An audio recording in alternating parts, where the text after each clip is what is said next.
What's good, y'all? It's Quan Lo, back again with another one. And today we're talking about something that holds a lot of people back. Being afraid to look cringe. Yeah, I'm talking about that awkward, uncomfortable, weird ass feeling you get when you're stepping out of your comfort zone or starting something new. But let me tell you something right now.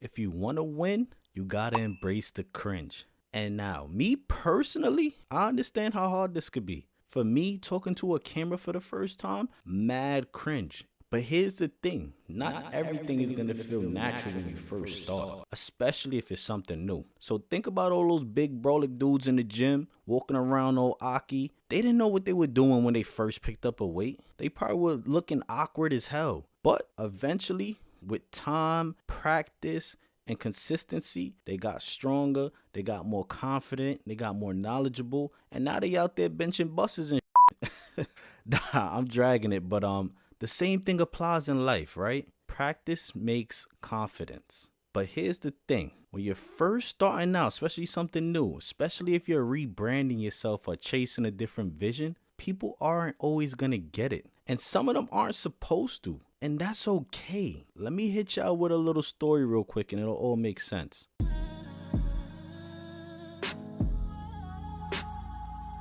Alright, boom. So there was this couple I knew back in the day, right? And before they got together, I used to talk to Shorty too, but we're not gonna even get into all that right now, alright? One day, I see them posting couple videos on YouTube, you know, pranks, workouts, all that cute stuff. And I was like, yo, look at them trying to be a YouTube couple. Like, that's mad corny. Like, they trying too hard. I'm not gonna lie. I unfollowed Shorty too, but that was just because maybe I was a little salty or maybe I just wasn't trying to see all that or whatever. But fast forward a few years later, I'm chilling with my homegirl, we're watching YouTube, I look at the screen and boom, it's the same couple. My jaw hit the floor. I'm like, wait, hold up, isn't that? And she goes, oh my gosh, yes, they're my favorite, I love their content. I checked their page, 100,000 plus subscribers, gang. And that's when it hit me. They didn't care about what people like me thought back then. They stayed consistent, embraced the awkwardness, and now they out here thriving. That's a perfect example. The truth is, most of us are gonna look cringe when we first start something new.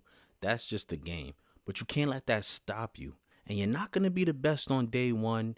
You're not always gonna feel smooth. It's not always gonna look pretty, but if you stick with it, you'll get better. And eventually people will start to catch the vision. Your only job is to keep going. Let me drop some quick gems on a few people who started out rough and ended up killing it in the end. Take Oprah for example. She got fired from some of her first TV jobs because they said she was too emotional or not fit for television. Imagine if she let that stop her. Now she's literally one of the most influential people on the planet. Or take Michael Jordan for instance.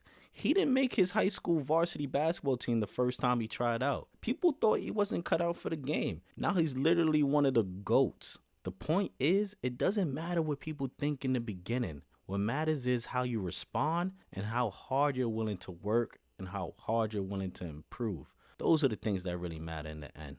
So, how do you embrace the cringe and push through that awkward phase? I'm gonna tell you how.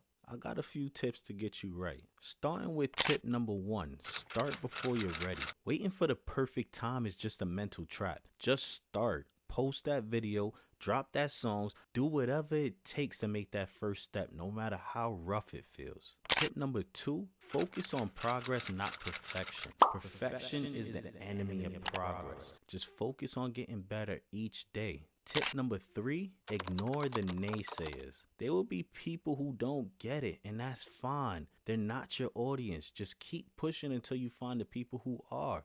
The haters, bro. Tip number 4, reframe cringe as growth. Feeling awkward just means you're growing. Lean into that discomfort because it's a sign that you're leveling up. Tip number 5, stay consistent. Consistency builds confidence, and the more you do something, the less awkward it feels, and the better you'll get. If you do all these things, eventually you'll be cringing like it's nothing, and you'll eventually win. At the end of the day, you gotta ask yourself a very important question. Are you more afraid of looking cringe? Because one thing I know for sure, if you stay in your comfort zone, you'll never grow. But if you embrace the cringe, push through the awkwardness, and stay consistent, you'll win in ways you never imagined possible. But that pretty much wraps up things for today.